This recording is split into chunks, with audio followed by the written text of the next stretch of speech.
Boa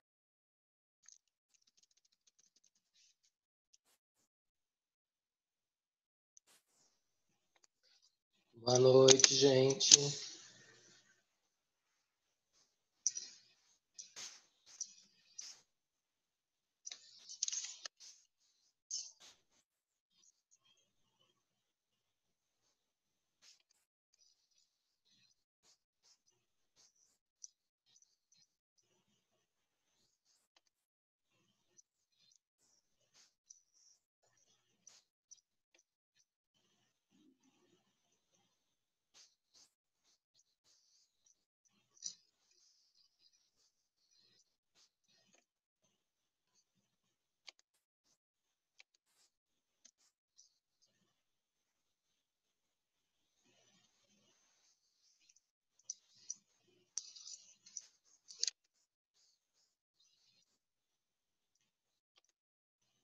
Vai ter coisa para chorar, para refletir. Boa noite, professor. Olá, boa noite, tudo bem? Tudo bem? Ela tá cheia hoje, hein? 30 pessoas. Eu vou esperar só mais um minutinho, gente, para ver se entra mais alguém, a gente já começa, tá?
Vamos lá, gente.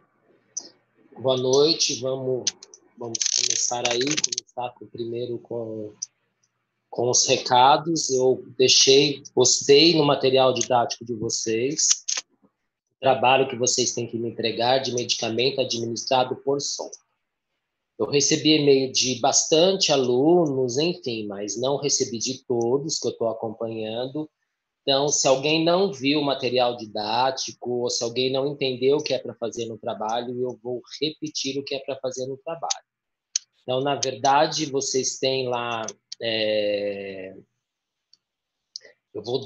vocês vão me passar um e-mail solicitando que eu encaminhe algum medicamento para vocês fazerem a pesquisa. O que é para vocês fazerem a pesquisa neste medicamento? Eu tenho um medicamento, por exemplo, comprimido, eu tenho uma cápsula, amoxicilina cápsula. Amoxicilina cápsula, o paciente está com uma sonda, aquele cano que vai no nariz, ele pode ir até o estômago ou pode ir até o intestino. Esse paciente precisa tomar um antibiótico e está tomando amoxicilina, só que ele estava tomando cápsula. Esse paciente não consegue engolir. Eu posso pegar essa cápsula e passar por aquela sonda? Eu vou abrir essa cápsula, pegar aquele pozinho, misturar, colocar numa seringa e passar por essa sonda? Eu posso fazer isso ou não?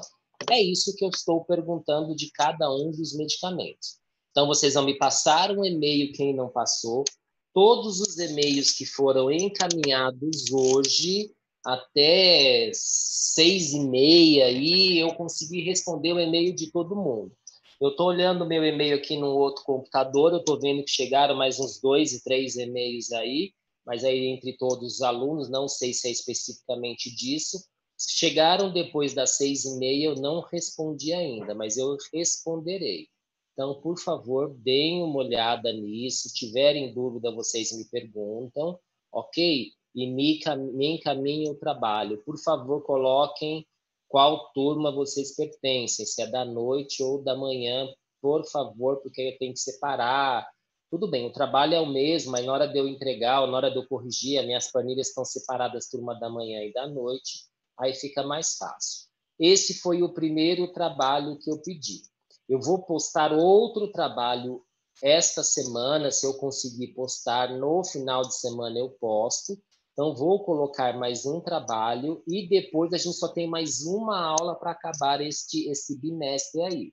Então, a semana que vem a gente tem aula, que é a última aula, depois na outra semana a gente já não tem aula, que começam oficialmente o calendário de prova, tá? Então, o que nós vamos fazer repetindo? Esse trabalho que eu já passei da absorção ou do medicamento por sonda vai compor a nota. Vou dar um outro trabalho esse final de semana e semana que vem eu dou mais um para me entregarem na outra semana e a gente fecha o trabalho, fecha o bimestre com 3 notas, tá? Eu peço, por favor, que vocês fiquem atentos aos e-mails que eu mando para aluno. Por quê?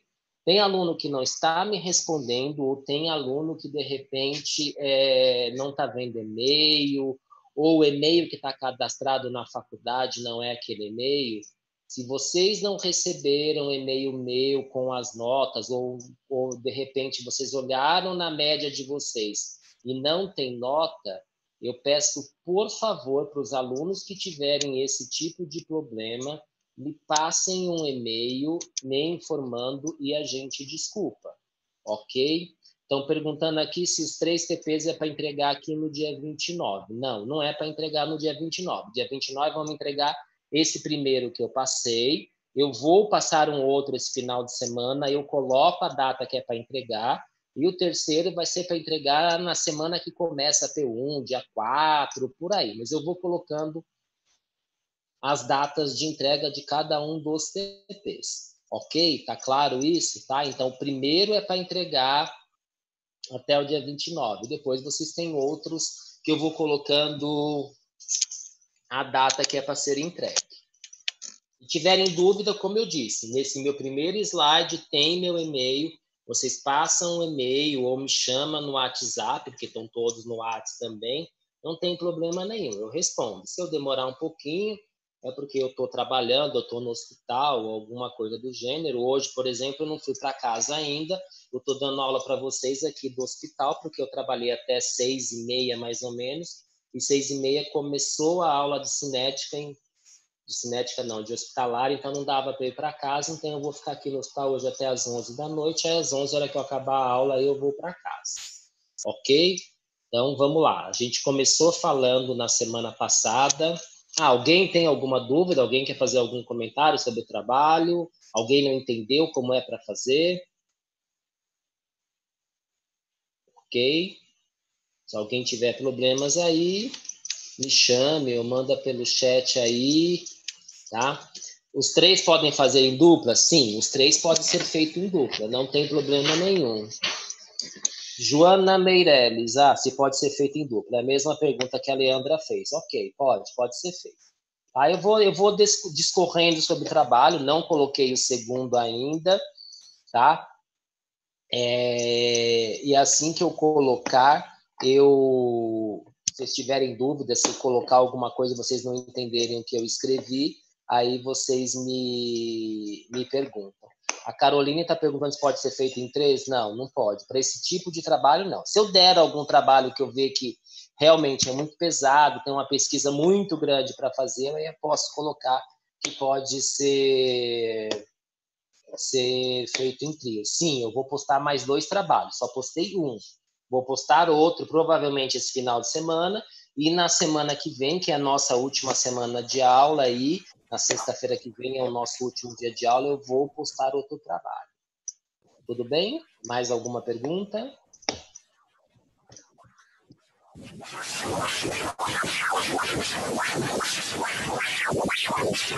Caroline, eu acho que está aberto o microfone, eu não entendi se você falou mais alguma coisa ou não. Qualquer coisa você escreve, tá? Não, o trabalho pode ser feito em 2 pessoas, pode ser feito em dupla. Ou você escolhe fazer individual, ou você escolhe fazer em dupla.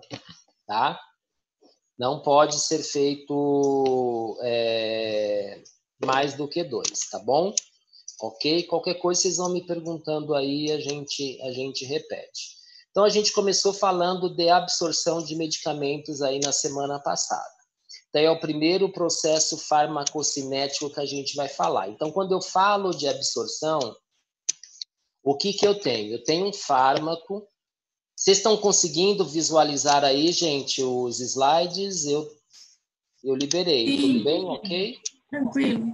Então, tá. Então, o que eu tenho? Eu tenho um fármaco, seja qual for a sua forma farmacêutica, ele primeiro vai se desintegrar e se transformar em grânulos maiores. Esses grânulos maiores vão se desagregar, transformar em partículas finas. Essas partículas finas vão estar em contato com o trato do lúmen gastrointestinal. Eles vão se dissolver, se transformar em solução. Esta solução vai atravessar uma barreira e vai chegar no vaso sanguíneo, ok? Então, é isso que a gente tem de quando eu falo de absorção. É o fármaco na sua forma farmacêutica, seja ela qual for, até ele chegar na corrente sanguínea. O que é chegar na corrente sanguínea? Ele vai atravessar uma barreira, que ele vai atravessar essa parede aqui do vaso sanguíneo, essa parede do trato gastrointestinal, para chegar na corrente sanguínea.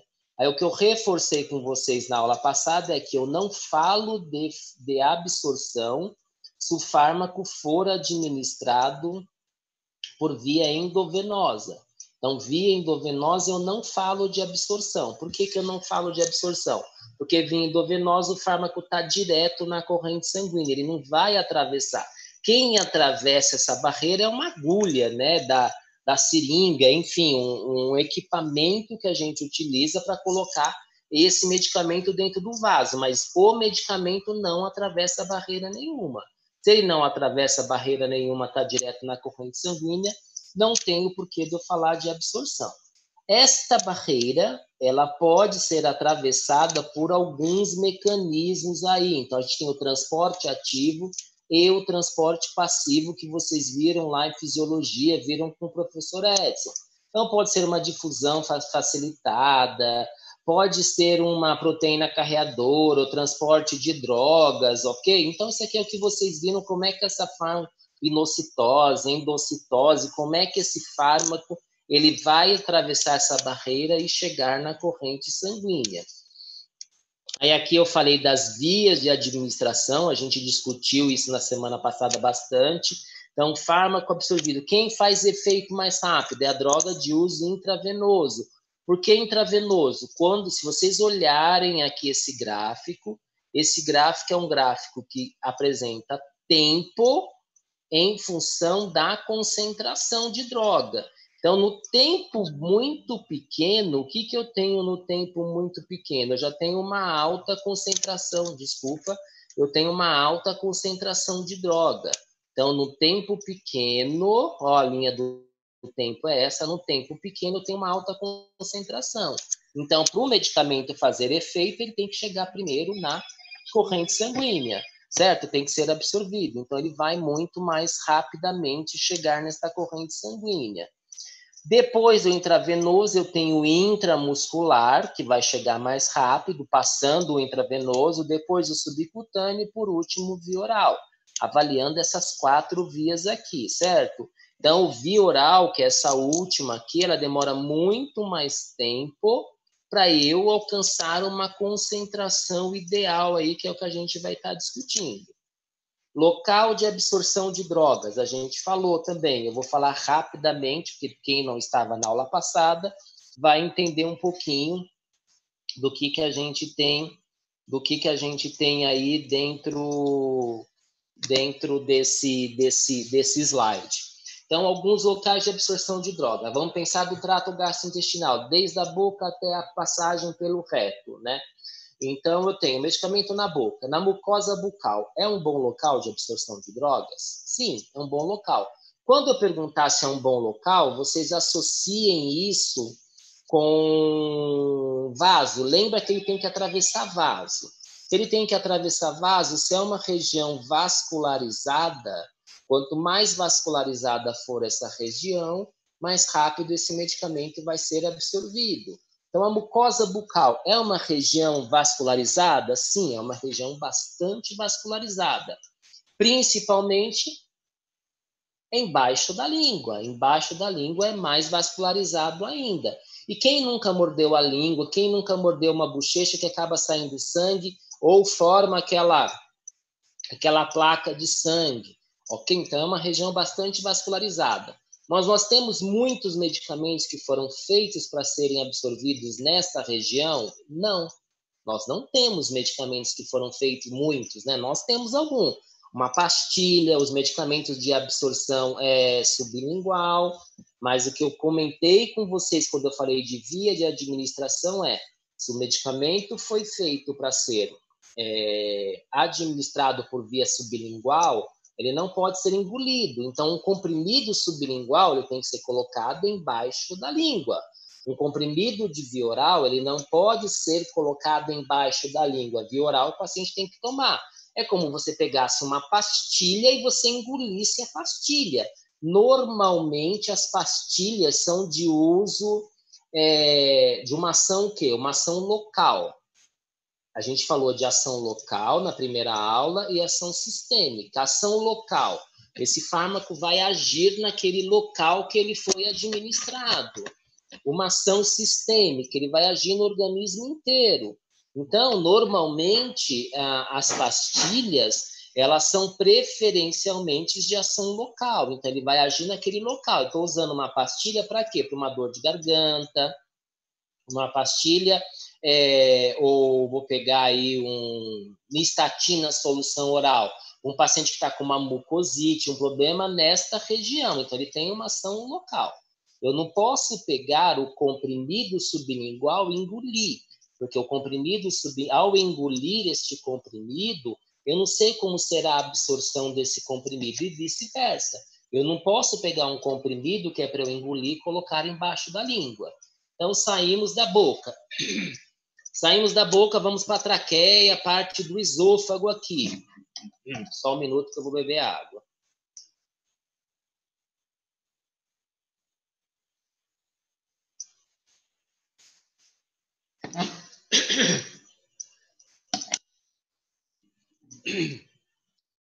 Então, eu vou sair da boca e vou para o esôfago. O esôfago é um bom local de absorção de drogas? É um local altamente irrigado, mas eu não vou pegar nenhum comprimido, nenhum remédio e ficar com ele parado aqui, é óbvio. A gente pega um comprimido, a gente sente que ele não conseguiu engolir completamente, mas não vou pegar um medicamento e ficar com ele parado aqui.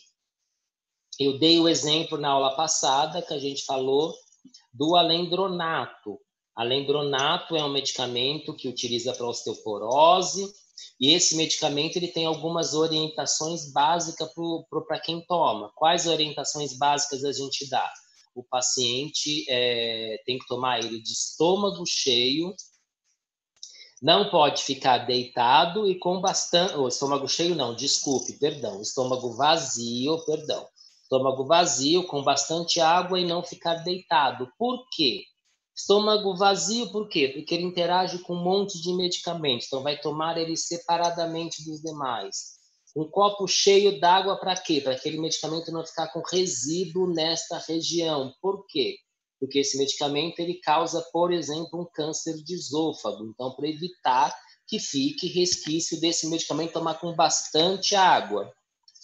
Não ficar deitado para quê? Para que o movimento peristáltico esteja um pouco mais acelerado e esse medicamento ele seja absorvido mais rapidamente. Então, voltando. Falamos da boca, falamos aí do esôfago, vamos aí para a mucosa gástrica. O estômago é um bom local de absorção de drogas? Sim, seria um bom local, porque é uma região altamente vascularizada. Só que eu tenho um grande problema nessa mucosa. Qual é o grande problema que eu tenho nessa mucosa? É o pH. Então, o estômago tem um pH bastante ácido, é um pH bastante baixo, e o que acontece? Esse acidez do estômago, esse ácido clorídrico que nós temos, ele pode inativar o princípio ativo. Então, vamos voltar e juntar com um pouco o que a gente falou aí no começo das aulas. Por que eu tenho uma drágia? Para que serve uma drágia? Drágia é aquele revestimento, é um comprimido revestido. Se ele tem um revestimento, é porque existe um motivo para aquele revestimento. Então, uma drágia, esses comprimidos revestidos, a grande maioria deles, esse revestimento é para quê? Na hora que ele passar para o estômago, eu não ter problemas com o estômago não vai conseguir desintegrar aquele comprimido, aquele princípio ativo. Essa foi uma das perguntas que eu fiz num dos TPs para vocês. Então, o estômago é um bom local? Sim, ele não deixa de ser um bom local, mas não é o local ideal por conta do pH que a gente tem. Aí a gente sai do estômago e vai para o intestino. O intestino é um bom local de absorção de drogas? Sim, o intestino é o melhor local para absorção de drogas. Quando eu falar do intestino, o intestino é o principal local que eu tenho para absorção de drogas. Ok? Por quê? Porque ele tem um pH básico, mas é levemente básico, é próximo do pH neutro. Então, é o melhor local. Deixa eu ver se eu acho uma coisa aqui.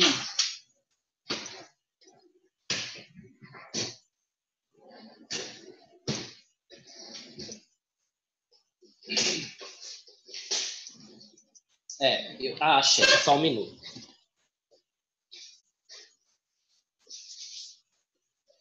Então, se a gente lembrar das aulas de histologia lá, o que a gente tem com a mucosa aí nossa do intestino? A mucosa do intestino é cheia de vilosidades, é como se fosse essas reentrâncias que eu tenho, como se fosse um arame de um caderno. Então, ela é cheia de microvilosidades. Então, a área que eu tenho de absorção, imagine eu tirar este arame do caderno e esticar o arame. O que eu tenho na hora que eu estico este arame? Eu tenho uma área de contato muito grande. Então, o intestino delgado é o principal local de absorção de drogas. Por quê? Porque ele tem uma área absortiva muito vasta e também, por causa do pH dele, é levemente básico, ele é próximo do pH neutro. Então, é o principal local. Mas, repetindo, eu tenho um medicamento que vai ser melhor absorvido no estômago e tem um medicamento que vai ser melhor absorvido no intestino. Depende do princípio ativo do medicamento e a gente vai falar sobre isso hoje. E aí eu saio do intestino e eu vou para a mucosa retal. Então, eu saí do intestino, cheguei no reto. O reto é um bom local? Sim, é um bom local de absorção. É uma região altamente vascularizada. Mas eu tenho um problema grande nesta mucosa retal. Qual é o problema? As veias que eu tenho, essa região irrigada que eu tenho no reto, esse sangue ele vai desembocar na veia porta e a veia porta desemboca no fígado. O fígado é responsável pela metabolização de drogas, ela quebra esta droga, tá? A gente vai falar de metabolização lá no segundo semestre. Então, o reto é um bom local? É um bom local, super, é uma absorção boa, ele é super vascularizado, mas eu tenho esse problema de primeira passagem hepática, que a gente chama, ou de ciclo enterohepático, que é isso que eu falei, ele é absorvido, mas ele vai cair no fígado, hepático, né? Vai cair no fígado e no fígado ele vai ser eliminado aí. Então, eu falei de todo o trato gastrointestinal. Trato respiratório. Basicamente, o que a gente tem que avaliar é o tamanho da partícula.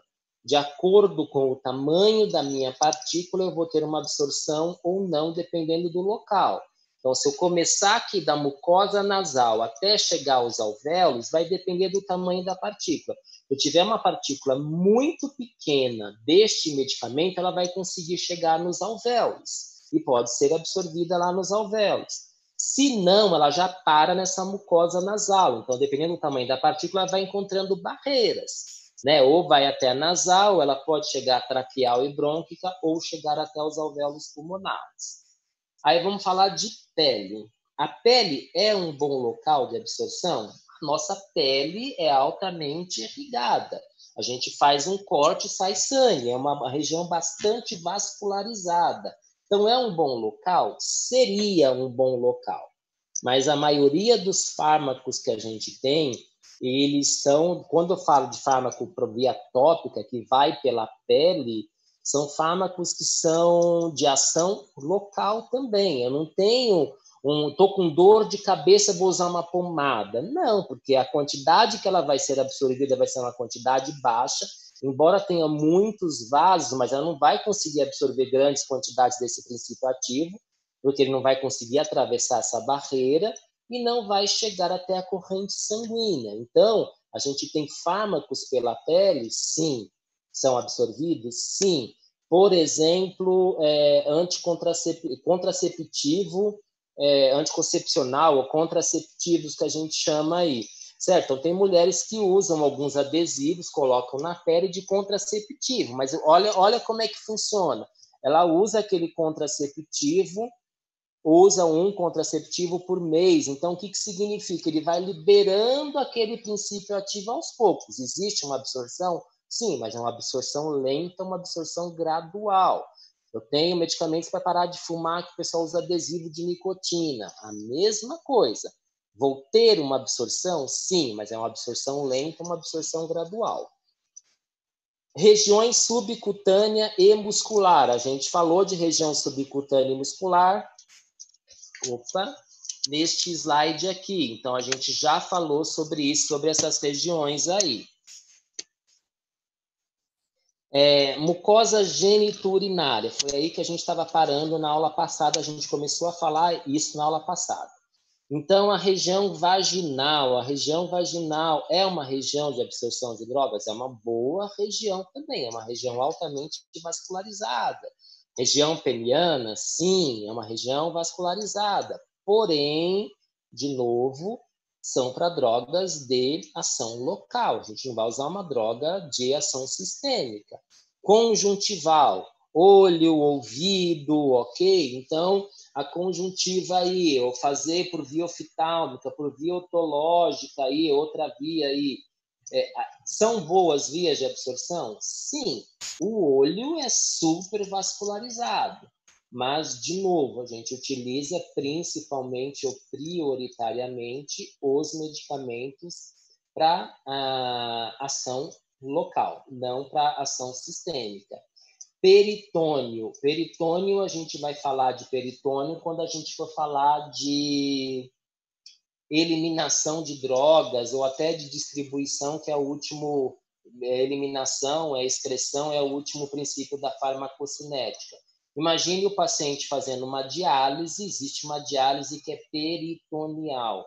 Ela passa pelo peritônio do paciente. Então, ela pode absorver, mas não se preocupem com isso agora. A gente vai discutir sobre isso lá para o segundo semestre. E medula óssea também não. Então, os principais a gente já discutiu, que são esses acima aí. Então, trato gastrointestinal, a gente viu todos aí, a gente falou de todos. E o que interfere? Então, o que pode interferir nessa absorção de drogas aí? Primeiro é o tamanho, né, a área da superfície disponível. A gente falou lá, quando eu falo de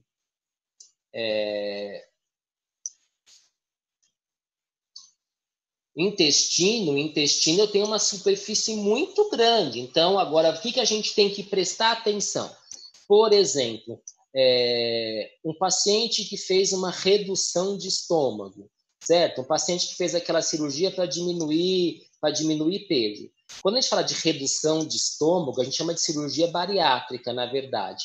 A cirurgia bariátrica, ela tem várias técnicas disponíveis. Uma delas é você diminuir o tamanho do estômago. Outra é diminuir o tamanho do intestino. Outra é você cortar, né? Você corta um pedaço do estômago e do intestino e amarra aqueles dois pedaços que ficaram descolados. Então, existem várias técnicas que se fazem. Outra é colocar um balão, enfim. Então, existem várias técnicas disponíveis aí. O que eu quero que vocês pensem que é, por exemplo, um dos trabalhos que eu vou dar para vocês também, quando eu falo de farmacocinética e quando eu falo de absorção. Imagine o paciente que fez uma cirurgia bariátrica. Então, o paciente que fez uma cirurgia bariátrica, ele teve uma redução, por exemplo, de intestino. Reduziu, tirou um pedaço do intestino do paciente. Gente, o intestino do paciente ele é responsável pela absorção principalmente de vitaminas no nosso organismo. Ele absorve vários medicamentos e vitaminas. Por que o paciente que fez cirurgia de estômago, ou que eu falei, a gente acaba dizendo cirurgia de estômago, mas precisa verificar qual é a técnica, que ele tirou esse pedaço do intestino, ele vai ter que tomar vitamina por muito tempo. Primeiro, porque ele passa a comer menos. Se ele passa a comer menos, ele tem menos vitaminas entrando no organismo. E um outro provável motivo, para saber qual é a técnica que esse paciente utilizou, é que tirou-se um pedaço do intestino desse paciente. Se tirou um pedaço do intestino, ele não vai estar absorvendo drogas, ele não vai estar absorvendo as drogas e vitaminas, ele tem que fazer uma reposição. Tudo bem até agora? Ok?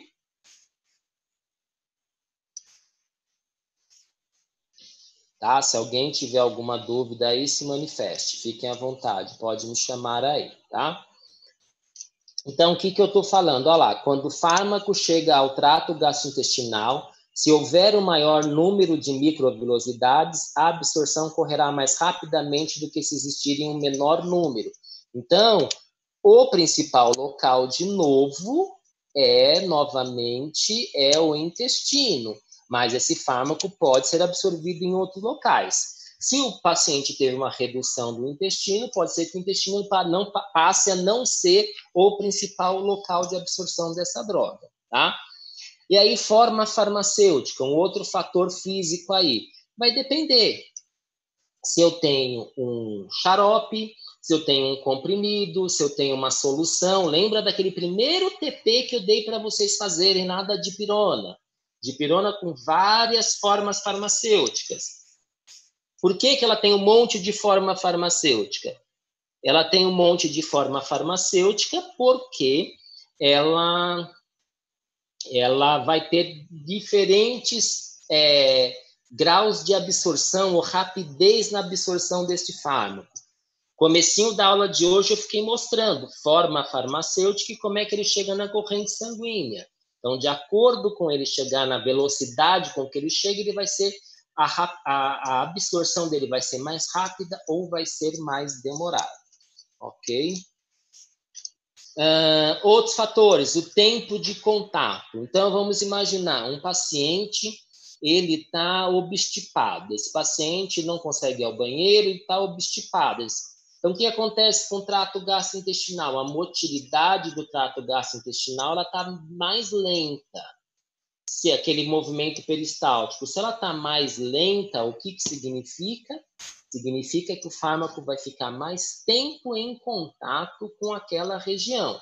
Vai ficar mais tempo em contato, ele pode sofrer uma absorção maior. O contrário disso, o paciente está com uma disenteria, está com uma diarreia. Como é que está o movimento peristáltico? Está bastante acelerado. Movimento peristáltico bastante acelerado, o fármaco vai passar rapidamente por lá. Passou rapidamente, absorve num grau menor, numa quantidade menor. Então, isso também precisamos ficar de olho. Gordura. A gordura lentifica o movimento peristáltico. Quem não comeu uma feijoada, comeu uma comida que a gente estava falando, comi muito, comi uma comida muito pesada, a gente se sente saciado, a gente se sente mal. Por quê? Porque esse movimento peristáltico acaba ficando lentificado. Certo? Então, o que acontece? Esse fármaco vai ser absorvido mais lentamente. Então, já estamos falando de uma outra coisa aí, de um outro fator que é a presença ou não de alimentos. Certo? Então, alimentos. Eu tenho alimentos que são melhores absorvidos com o estômago cheio e melhores absorvidos com o estômago vazio. Então, a gente vai ter que entender um pouquinho sobre isso.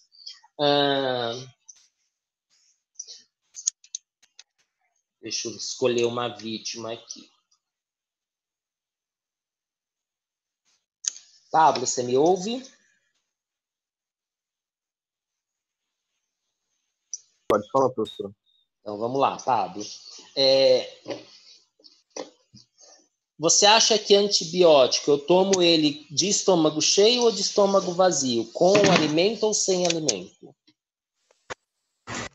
Você pode repetir? Eu não escutei. Sim, claro, repito, não tem problema. Antibióticos. Você toma de estômago cheio ou estômago vazio? Você toma ele junto com alimento ou sem alimento? De estômago cheio. De estômago cheio. Ana Laura, você toma de estômago cheio ou estômago vazio? Eu geralmente tomo de estômago cheio. Mas eu acho que não Você faz estudou diferença. sobre interação comigo ano passado? Sim. E... Podem fazer. Oi? Alguns antibióticos podem fazer interação com o alimento. Isso, perfeito. Então, Pablo, a gente acaba respondendo isso e eu acho que a maioria acaba respondendo que é de estômago cheio. A Mércia fez um comentário aqui dizendo que tem que tomar com leite. Então, eu quero fazer alguns comentários com vocês com relação à presença de alimento.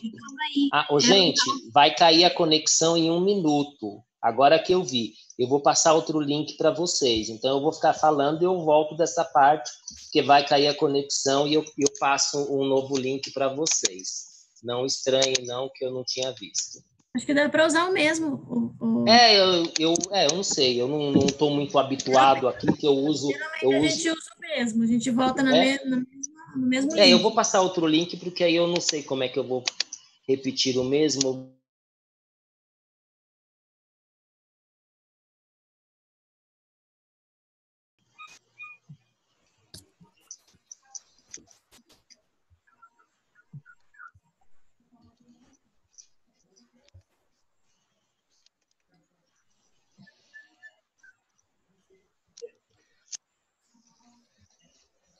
Esperar só mais 1 minutinho aí, que tem gente entrando ainda.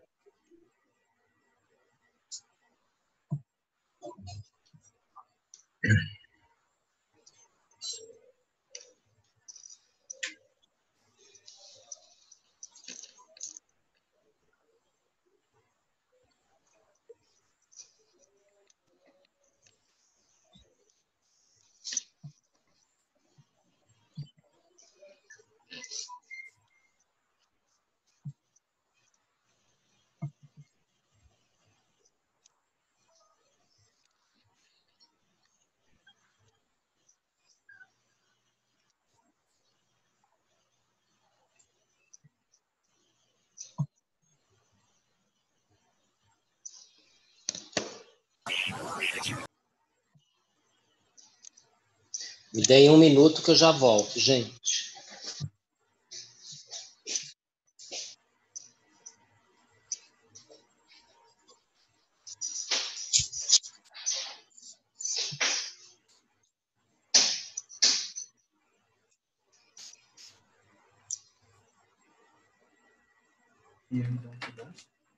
Uma mordida.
Então, vamos lá, gente. Continuar de onde a gente parou. Então, quando eu estava falando de alimento, que eu tinha perguntado para o Pablo, depois a Mércia fez um comentário, falei com a Ana.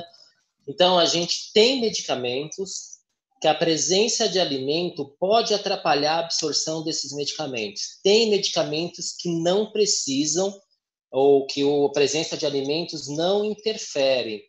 Então, quando a gente fala de antibióticos, a grande maioria acaba pensando, é um medicamento forte, a gente vai falar sobre o que é forte ou não, que isso tem que acabar. Então, esse medicamento tem que ser tomado de estômago cheio ou tomado com a presença de alimento, não necessariamente. Eu tenho, por exemplo, a amoxicilina, que é bastante utilizado hoje. Então, a amoxicilina, bastante utilizado, ela pode ser tomada tanto de estômago cheio, quanto de estômago vazio. Então, a presença de alimento não interfere na absorção da amoxicilina. A Mércia estava fazendo um comentário sobre o leite. Então, eu tenho, por exemplo, tetraciclina, que é o exemplo que cai praticamente em todas as provas que a gente vai fazer aí, concurso público que vai ser feito.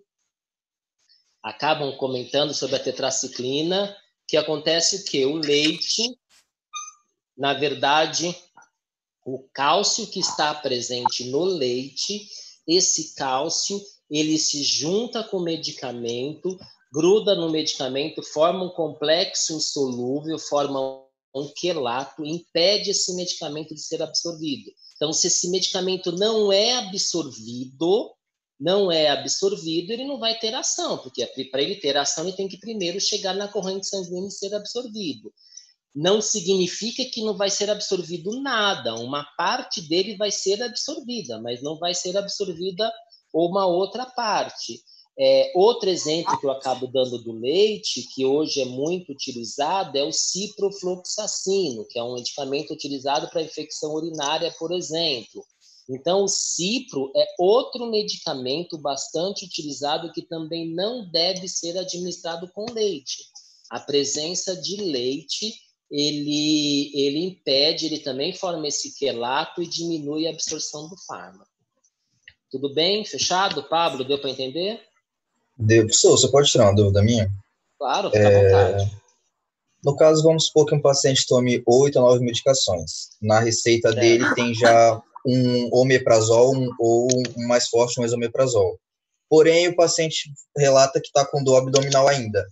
E no caso, uma das medicações ele tem que tomar de estômago vazio. Ele pode vir a tomar de estômago cheio para evitar ter problema gastrointestinal, ou ele tem que continuar tomando a medicação de estômago vazio?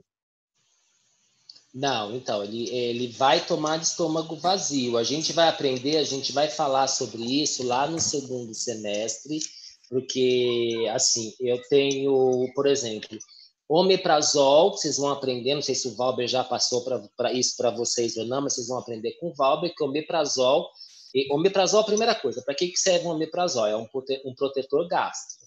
Ok? Muitos médicos acabam passando o omeprazol para o paciente tomar justamente por esse caso que o Pablo acabou de comentar, porque o paciente toma muito medicamento, então ele acha que porque toma muito medicamento vai dar um protetor gástrico. Então a primeira coisa é, quem disse que esse paciente precisa de um protetor gástrico? Essa é a primeira pergunta. Nem todos os pacientes precisam. Segunda pergunta, se precisar de um protetor gástrico, quem disse que tem que ser o omeprazol? Por que eu falo quem disse? Porque vocês vão aprender comigo que o omeprazol interage com um monte de coisas. O omeprazol não é uma boa droga em termos de interação medicamentosa. E aí, outra coisa que a gente tem é que aí o paciente toma omeprazol e ele tem um problema de tireoide e toma levotiroxina. A levotiroxina é outra droga que também tem que ser administrada em jejum. E aí? O omeprazol é em jejum, levotiroxina é em jejum, ele toma um alendronato que é em jejum, toma outra droga que é em jejum, varfarina que tem que ser em jejum. O que é o jejum? Então, a gente vai ter que avaliar, não sei se eu estou conseguindo responder a sua pergunta, Pablo, se é isso, mas eu vou terminar e você me fala se é isso mesmo que você queria saber. Eu vou ter que avaliar primeiro medicamento por medicamento que esse paciente está utilizando. E se é realmente aquilo que aquele paciente necessita ou não. O exemplo clássico que eu dou, o omeprazol. Será que ele precisa tomar omeprazol? Para que serve um omeprazol?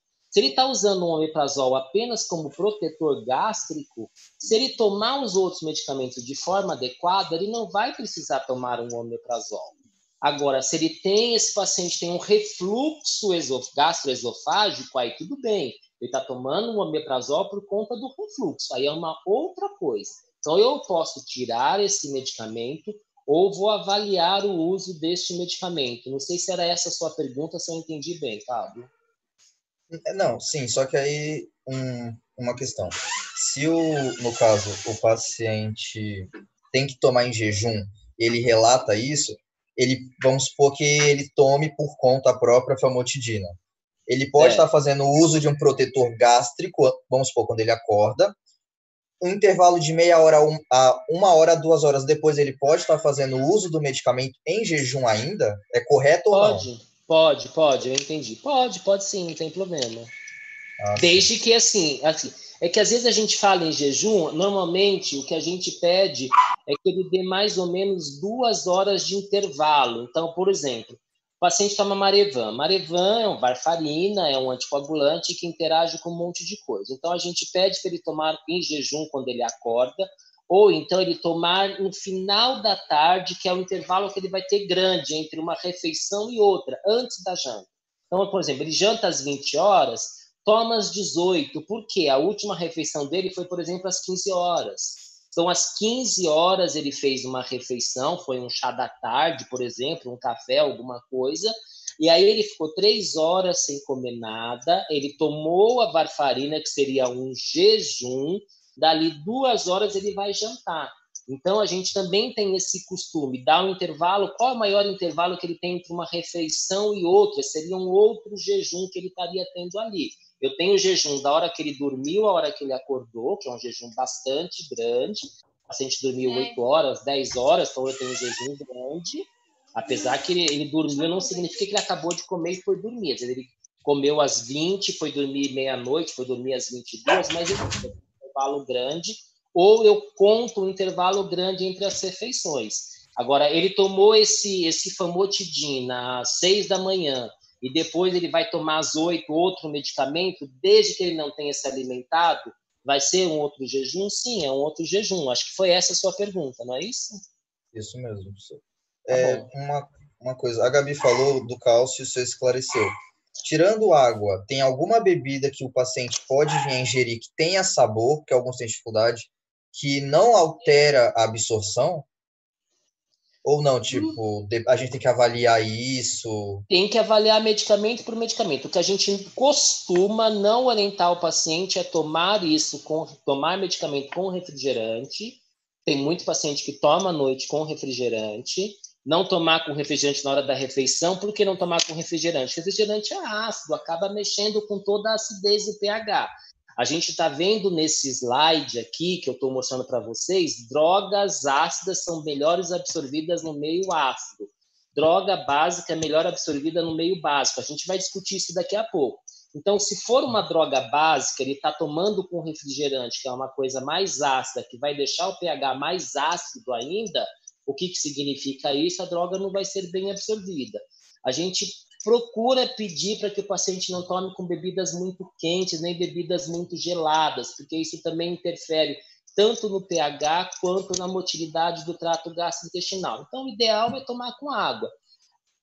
Drogas que têm um sabor desagradável. Então, assim, é complicado, né? Os comprimidos aí, ou tomar uma dipirona gosto, aquele gosto horroroso que fica na boca, enfim. A gente evita de orientar o paciente a tomar com qualquer coisa, inclusive tomar com leite se a gente não sabe se a droga pode ou não pode. Muita gente toma droga, vejo principalmente idoso, à noite, antes de dormir, pega um copo de leite e toma aquele medicamento com um copo de leite. Tem medicamento que pode, tem medicamento que não pode. Eu não estou dizendo para vocês de novo que não pode. Eu tenho medicamento que sim e tenho medicamento que não. Tudo bem? Se eu tomar um remédio para dor de cabeça, uma Dorflex, vamos supor, com cafeína, a cafeína, no caso, aumentaria o peristaltismo.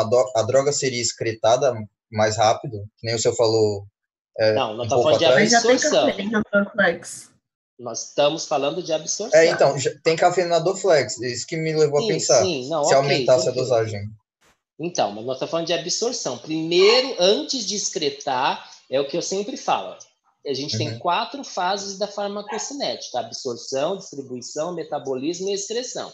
Para ele excretar, ele teve que primeiro ser absorvido.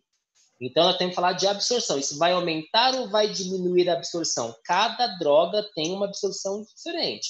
Ele vai primeiro absorver. Depois que ele absorver, ele vai distribuir. Então, eu posso ter uma diferença, mecanismo de ação. Tem cafeína, a cafeína tem um outro mecanismo de ação. É diferente de que tomar somente a dipirona, que tenha no Dorflex, ou um paracetamol que tenha numa outra droga. Tudo bem? Ah, não, tá bom, obrigado. Ok? Vou responder só uma pergunta que a Fernanda fez. Essa absorção é diferente dos quelatos, ela está falando do quelato de magnésio, zinco quelado. Sim, a absorção é diferente. Lembrem que quando eu falei para vocês, quando eu falo de comprimido, eu tenho um comprimido revestido, eu tenho um comprimido de ação retardo, eu tenho um comprimido de liberação prolongada, comprimido de liberação sustentada. Cada um desses tem um nível de absorção diferente de distribuição deste fármaco. Certo? Então, às vezes, o fármaco vem com revestimento, que ele vai liberando o princípio ativo aos poucos, ele é absorvido e depois ele libera esse princípio ativo aos poucos. Então, cada um desses é a forma farmacêutica, um comprimido, mas ele tem um revestimento, tem uma absorção diferente. Então, esses quelatos, eu tenho eritromicina eu tenho estolato de eritromicina, ok? Então, cada um desses tem um grau de absorção diferente, que eu posso ser melhor ou pior absorvido, tá? Eu vou dar um outro exemplo para vocês que a gente tem.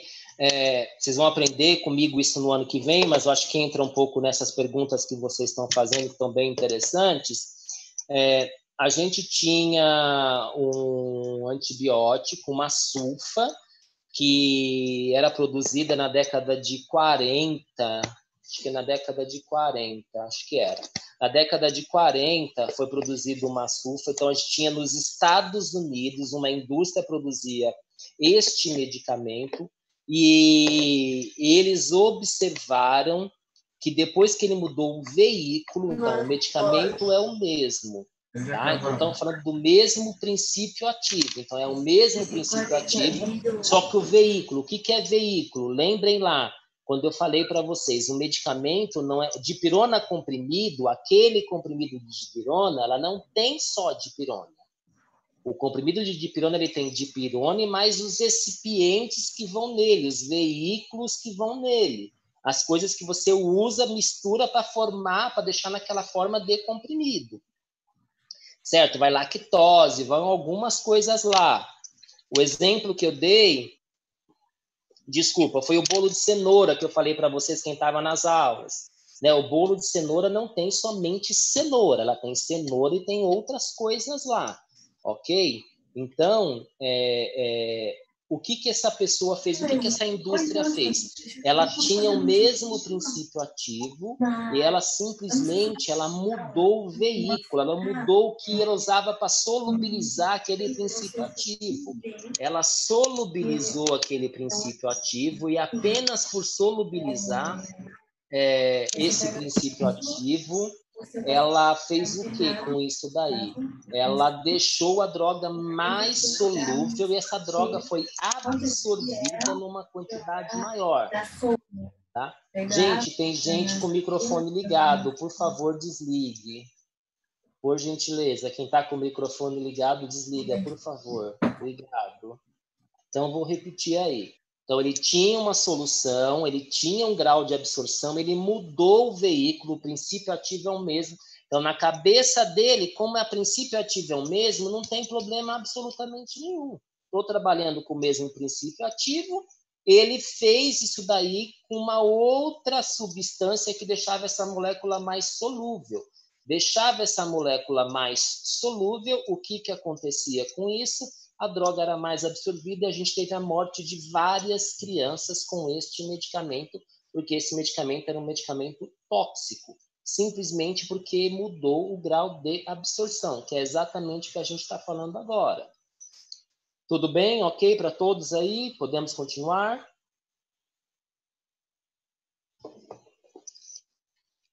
Vou lá. Então, falando deste pH aí, o que eu tenho da interferência do pH? Então, o que a gente vai falar de pH? Quando eu falar de droga de caráter básico, a gente vai ver os próximos 2 slides aí, que é a parte mais pesada da aula de hoje. Quando eu falo de caráter básico, então, drogas de caráter básico, ela é melhor absorvida em meio básico. A gente vai entender isso daí, tá? É só lembrar, isso aqui é facinho. Droga básica, melhor absorvida em meio básico. Droga ácida, melhor absorvida em meio ácido. Por quê? Aí tem que lembrar da química aí, que vocês adoram, sei que todos adoram as aulas do Pandini, ok? Então, lembrar aí da aula do Pandini. Então, a gente vai ter que lembrar lá o que a gente tem de molécula ionizada e de molécula não ionizada. Lembrar lá de hidrossolubilidade, lipossolubilidade, tá? Então, vamos passar aqui para o próximo slide. Então, o que eu tenho aqui, gente? Vamos pensar aqui na aspirina, tá? A aspirina é uma droga, é um ácido fraco. Então, aspirina é um ácido fraco. Ela é um ácido fraco, o que significa isso daqui? Se ela é um ácido fraco, no pH ácido, que é no estômago, no suco gástrico, o pH ácido, esta droga ela está pouco ionizada, ó, ionização. Deem uma olhada aqui para o gráfico para tentar entender que essa é a parte realmente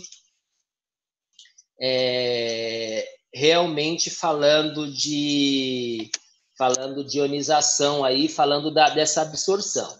Então, olha lá, aspirina, ácido fraco. No pH ácido, então, no suco gástrico, ela está pouco ionizada, certo? Conforme você vai aumentando o pH, conforme você aumenta o pH, você deixa ela muito ionizada, tá? Então, pouco ionizada, ácido no meio ácido, melhor absorvido. Então, significa que quanto menos ionizado tiver a minha substância, a minha molécula, o meu princípio ativo, melhor ele vai ser absorvido. O que significa com a petidina? A petidina é uma base fraca. Se ela é uma base fraca, base melhor absorvido em meio básico. Então, significa que a petidina, que é uma base, ela vai estar menos ionizada no pH mais básico. Então, repetindo, ácido fraco, melhor absorvido em meio ácido. Então, significa que as drogas de caráter ácido estão menos ionizadas, ou seja, estão menos dissociadas. Lembra lá, gente, ácido clorídrico, ok? Ácido clorídrico. O que é ácido clorídrico? HCl. HCl se dissocia dando H+, mais Cl-, ok? H+, mais Cl-. Então, isso, alguém está perguntando se quanto menos ionizada, melhor é a absorção. É isso mesmo, certo? Então, quanto menos ionizado, ó, aqui eu tenho menos de 0,1 dessa molécula ionizada. Aqui eu tenho mais de 400. Quanto menos ionizada, melhor é a sua absorção. A base, quanto menos ionizada, melhor a sua absorção. Para entender entre ionização ou não ionização, eu tenho os ânions, ó. Ânion, lembra? Ácido clorídrico, HCl. HCl é a molécula, se dissocia dando H+ e Cl-. Esse H+ e Cl- lá são os íons que a gente tem, está ionizado. O HCl seria isso daqui, está menos ionizado. Tá? Então, quanto menos ionizado eu tiver, melhor vai ser a sua absorção. Se eu desse na prova, se eu pedisse um exercício sem colocar que aqui é aspirina ou que aqui é petidina, se eu colocasse esse gráfico e perguntasse, este fármaco aqui, esta parte de cima, essa parte laranja, rosa, sei lá eu que cor é essa daí. esta parte de cima, esse fármaco é um fármaco ácido ou é um fármaco de caráter básico? Todo mundo iria me responder que é um fármaco de caráter ácido, por quê? Porque no pH ácido ele está pouco ionizado. É só eu olhar onde ele está menos ionizado e verificar que meio que é. Ele está menos ionizado, 0,1, 100, 400, o menor é 0,1.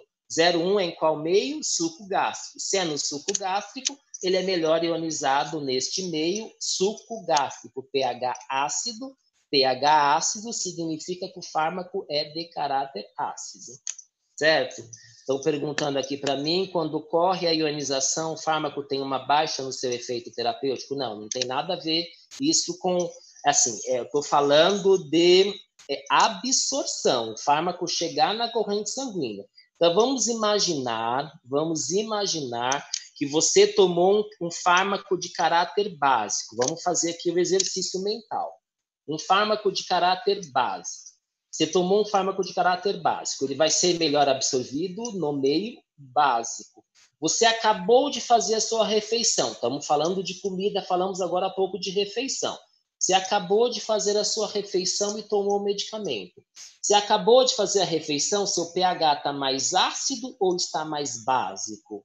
Quando você acabou de fazer a sua refeição, a comida está passando pelo estômago, o que o estômago vai fazer? Vai jogar suco gástrico lá. Vai jogar suco gástrico, perfeito. 2 responderam aqui, mais ácido, ok. Então, você está jogando a comida lá, tá, o suco gástrico está saindo lá, que é para quebrar aquele alimento. Se você tomar o medicamento naquele momento, o que vai acontecer? Ele vai ser bem absorvido? Não, porque você tem um pH bastante ácido ali. Ok? Então, ele vai ser menos absorvido, é óbvio. Se ele tiver um revestimento, ele vai passar por ali e vai chegar no intestino. Mas é melhor você tomar esse medicamento de caráter básico em que momento? Tomar ele de estômago vazio. Não sei se vocês conseguiram acompanhar, certo? Medicamento de caráter ácido, você pode tomar ele de estômago cheio porque vai estar muito mais ácido. Medicamento de caráter ácido, melhor absorvido no meio ácido. Por que melhor absorvido no meio ácido? Porque ele está menos ionizado. Medicamento de caráter básico, melhor absorvido no meio básico, porque ele vai estar menos ionizado aí, ok? No meu entendimento, a forma ionizada seria melhor absorvida porque está na forma iônica. Sim, ok, é isso mesmo, perfeito, o que a Leandra questionou aqui, tá? Então, aqui para finalizar a aula de hoje aí, então o que eu tenho? Compostos polares. Um exemplo de substância polar é o solvente polar que a gente tem aí, a água e o álcool. Então, o que significa? O que significa agora? Significa que um composto polar, a substância vai se dissolver em solvente polar. E o composto apolar se dissolve em solvente apolar. Eu não misturo água com álcool. A água é polar e água com álcool não, desculpa, água com óleo. Água é polar e o óleo é apolar. Eu não consigo misturar as mesmas coisas. Então, o que eu tenho aqui embaixo? A parte não ionizada desta molécula, parte não ionizada, ou seja, aquela parte molecular, ok? HCl, H+, mais Cl-. A parte HCl é a não ionizada. Ela é menos polar. Então, olha, gente. Se ela é menos polar, ela é mais apolar. Menos polar significa mais apolar. Mais apolar, ela é oleosa. Se ela é oleosa, ela é lipossolúvel. Se ela é lipossolúvel, ela é melhor absorvida. Eu vou repetir tudo isso, tá? Eu vou repetir. O que eu quero dizer aí no final é que quanto mais lipossolúvel for esta molécula, quanto mais lipossolúvel for, mais fácil vai ser dela ser absorvida, ok? Então, olha lá, a parte não ionizada desta molécula é menos polar. Se ela é menos polar, ela é mais apolar. Se ela é mais apolar, ela é mais oleosa. Se ela é mais oleosa, ela é mais lipossolúvel. Se ela é mais lipossolúvel, ela é mais rapidamente absorvida. Isso é o que a gente vai finalizar a aula de hoje. Então, drogas de caráter ácido são melhores absorvidas em meio ácido porque elas estão menos ionizadas. Se elas estão menos ionizadas, olha lá, elas estão mais lipossolúveis, que ela é melhor absorvida, desculpa. Se elas estão mais lipossolúveis, olha lá, não ionizadas, elas estão mais lipossolúveis. Menos ionizada, mais lipossolúvel, melhor absorvida. Eu vou terminar a aula aqui, que essa aqui já foi uma informação, eu sei que sempre dá muita confusão durante a aula. Tem gente fazendo pergunta aqui para mim que queria entender por que na forma iônica ela é menos absorvida. Leandra, se eu disser para você que essa é uma das perguntas que eu vou fazer para vocês me responderem no TP, então eu deixo isso daí, porque vão ter algumas perguntas para vocês me responderem, mas esperem que eu vou formular as perguntas e aí vocês vão pesquisar para me responder. Se não acharem, não tem problema, eu respondo na semana que vem. Mas isso eu vou deixar para vocês pensarem um pouquinho, que é justamente isso que eu quero saber, que eu quero que vocês me respondam, é uma das coisas. Professor, Tudo bem, gente? Alguém quer fazer alguma pergunta? Fale. eu fiquei com uma dúvida aí. Tem algum medicamento que tem que ser ingerido após a refeição em meio ácido, porém o medicamento é base? Desconheço. Ah, tá. Desconheço. Pode até ser. Eu não consigo entender que exista. Eu posso até pesquisar, mas eu desconheço. Eu desconheço. Os ácidos são da gente acaba pedindo para tomar um medicamento melhor absorvido. Lembra? Olha a palavrinha que eu estou usando. Melhor absorção. Não significa que ele não será absorvido. É melhor absorvido. Ok? Tem gente pedindo para explicar aqui de novo esse slide. Não tem problema, eu explico, tá? O que a gente tem que gravar, eu poderia explicar tudo neste aqui. O que eu tenho que gravar pensa no seguinte, para ele ser melhor absorvido, quanto mais lipossolúvel ele for, melhor ele vai ser absorvido. E a gente acabou de dizer que é uma coisa muito tranquila de guardar, drogas de caráter ácido, melhor absorvida no meio ácido. Droga de caráter básico, melhor absorvida no meio básico. Se a droga, nem olhe para cá, não vamos nem olhar para esse slide aqui. Se a droga de caráter ácido é melhor absorvida no meio ácido, significa que a droga de caráter ácido, no meio ácido, ela está mais lipossolúvel. Se ela está mais lipossolúvel, o que a gente guardou aqui é que, para ela ser melhor absorvida, ela tem que ter uma ionização baixa. Então, droga ácida, no meio ácido, ela está mais lipossolúvel e pouco ionizada. Por isso, ela é melhor absorvida. Não sei se eu consegui explicar assim, mas é o que eu falei. Junta uma coisa com a outra. Ácido no meio ácido, melhor absorvido. A gente tem a informação que quanto menor a ionização, melhor ela vai ser absorvida. A gente tem a informação que além da ionização é lipossolubilidade. Então, junta tudo isso aí. Lipossolubilidade melhor absorvida, menor grau de ionização melhor absorvido, ácido melhor absorvido em meio ácido, básico melhor absorvido em meio básico. É muita informação? Espera só um pouquinho. É muita informação? É óbvio que é. Eu sei que é bastante informação aí, mas tentem juntar uma coisa com a outra que talvez fique mais fácil. Pode falar. Quando você fala melhor absorvido, é questão de quantidade ou tempo? Quantidade, ou os dois? Isso, quantidade. É aquilo que eu falei para você quando a gente falou do leite. Não significa que a tetraciclina não vai ser absorvida. Ela vai. Só que uma parte dela vai formar aquele quelato com leite e não vai ser absorvida. Eu vou ter uma parte, que não é 100% dela que vai formar aquele quelato. Porque às vezes ela está formando um quelato, mas ao mesmo tempo uma parte dela já está sendo absorvida. Não sei se você está entendendo o que eu estou falando. Sim.